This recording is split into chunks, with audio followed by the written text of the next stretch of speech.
Let's take a look at using a bias vertex map with FiberFX. A bias vertex map is an RGB VMap. It's basically just a color vertex map which tells the fibers which direction to leave the surface. What we can do to create a bias map is just go over to the Setup tab, FiberFX, and we're going to create guides, but we're not going to end up using the guides to control it. We're going to use the vertex map. So I'm just going to grow some hair. And let's go ahead and do it one per polygon.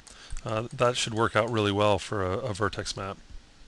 Okay, I'm just going to size it up a little bit, and we'll give it a couple segments. Though that doesn't really matter because we're just going for the direction. But just for visualization here, I'm going to go to gravity, throw some gravity on this, maybe pull it back some. Pull it down, and you can use all the different options in here. I'm going to go ahead and throw a couple guides. Throw a guide here, pull it back, maybe something like that. Get it spinning around, just so that we can see. I want to be able to see this in the fur. So let's add another guide, and this one I'm going to pull down. Okay, maybe pull that in, pull this in, and let's get a little more gravity to pull that down. And we're going to call this our, actually I'm not very happy with this, so I'm going to add another guide.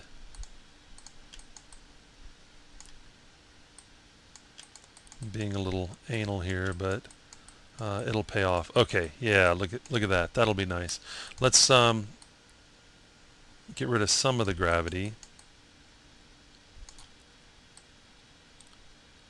Okay, we're going to call this done. It needs a little more work, but you get the idea. We're going to use some gravity, we're going to use some guides, and we're going to create a VMap from this. So click OK.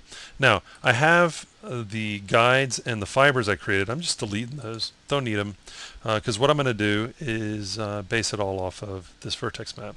Now, in order for the vertex map to be an option, I need to go ahead and apply it to the surface so that it'll show up. So that's a tip that you need to remember. Let's go over to the surface editor. I'll go to Hair, go to the Advanced tab, and under Vertex Color Map, choose the vertex color map that we just created, and of course we'll see it in OpenGL, which will let you know that it is there. In the end, we don't have to show it in the surface, but I like to see that it's actually there. I'm going to go ahead and save, and let's send this over to layout. Okay, so just move my camera.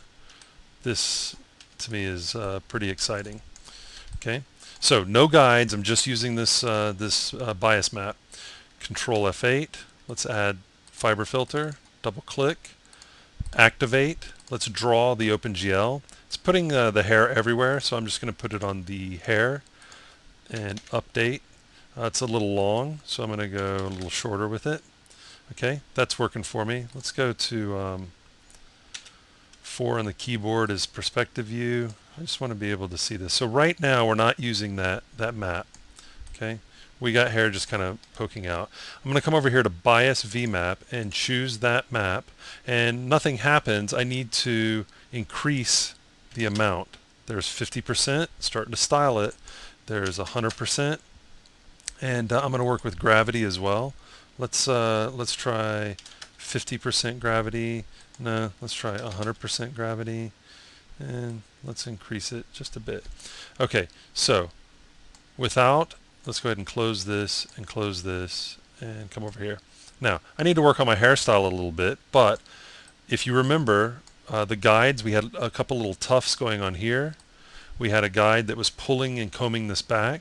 So just use a little bit of imagination, and if you were to create in the strand modeler a hairstyle that you like, you don't have to carry those guides over. All you have to do is have the vertex map. And remember, vertex map is just information saved to a point. In this case, it's color information that is going to base the direction that the the fibers are going to grow out.